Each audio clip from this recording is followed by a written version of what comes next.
This video might upset a lot of people, especially my northern brothers. But hey, somebody has to say it. So sit down, relax, and listen, because class is in session. Now, some of the most hypocritical set of Nigerian youths are actually the Arewa youths. Now, before you switch off, before you start writing that comment in your head, hear me out. I'm not talking about every single Arewa youth, definitely not. We have amazing youths. I'm talking about a number too big to ignore. And if you keep ignoring this number of these hypocritical people, it's going to keep affecting every single one of us. Now, for almost 2 decades, this country has been bleeding. And if we are being honest, who has been bleeding the most? The North, of course. So, let's go back.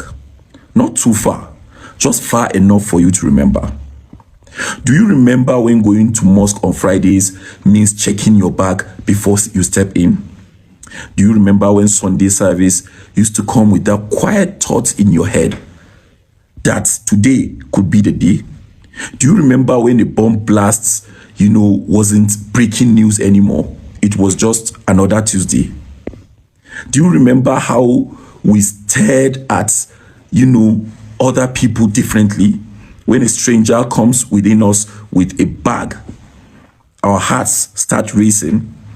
When a man is praying way too long, your eyes won't leave him. Boko Haram didn't just take lives, they took our peace. They took the simple, basic human rights to walk into place of worship and just worship without your soul, checking the exit first. And when people thought, okay, maybe it's getting better, we don't hear about Boko Haram anymore.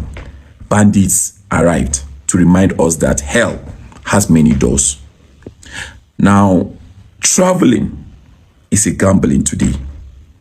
You hug your family a little tighter before a road trip. Not because it's tradition, because deep down, you both know this could be it.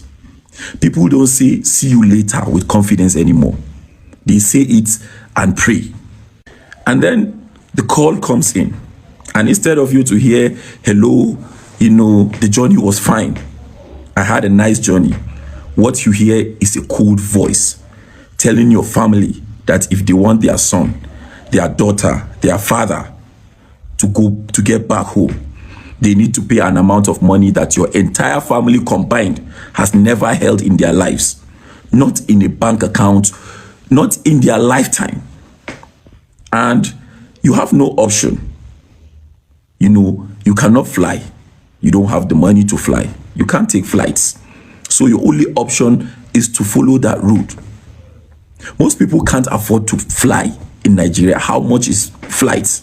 So they are stuck choosing between a dangerous road and staying in a town with no jobs, no government schools worth naming.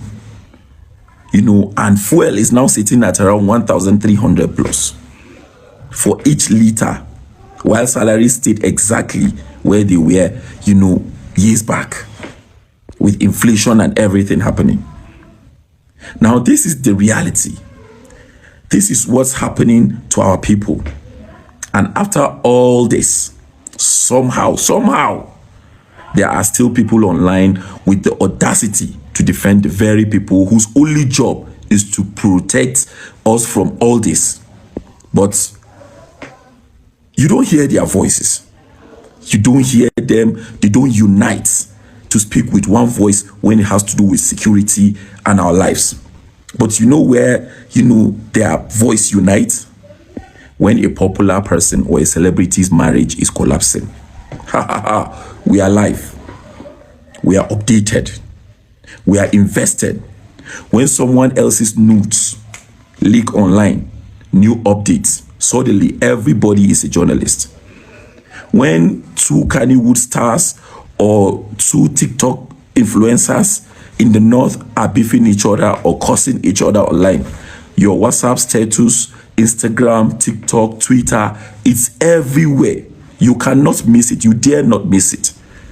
When a rich man somewhere in the north is getting married, you must know who that person is.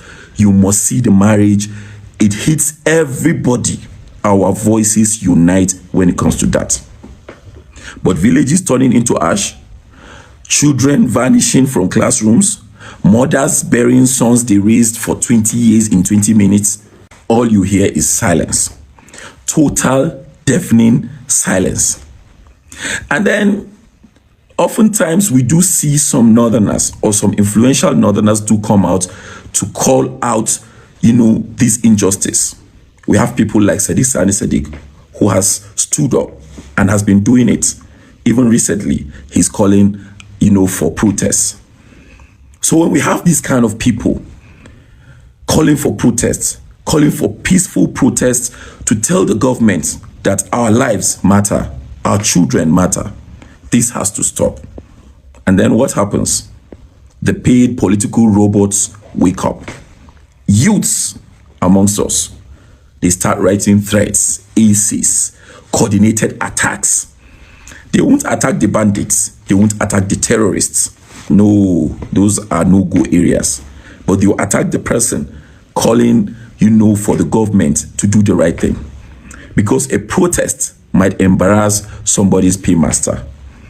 And let's be honest, all of us know that almost every single one of these so-called Kennywood celebrities, have what we call Ubangida. It's like a political godfather. They all have that person, a paymaster, and the moment election season arrives, watch them running from one camp to another, dancing for the cameras, campaigning for the same people who already failed us once, begging for votes for politicians whose last time could summarize in one word: suffering. We have made clowns our celebrities, people with zero substance, zero manners, thriving only on drama and controversies. And even their own followers don't respect their opinions enough to take them seriously on anything that matters. Yet, these are the same people some of you will defend, while attacking someone like VDM, who chose to say, okay, let him protest. At least he's doing something for his people. What are you people doing? This is a man who is literally protesting against bad governance. And now you call him the problem. When your people want to do it, you say protesting is haram. You start telling them not to do it. You start calling them out. See, I'm not telling anyone how to live their life. But here's the bare minimum.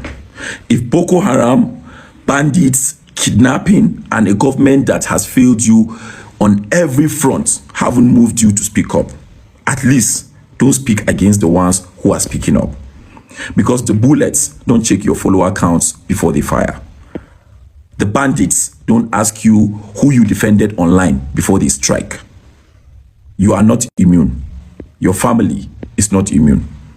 And the silence you are protecting today might be the silence that buries you tomorrow. Class dismissed. This is Mr. Abdul Reacts.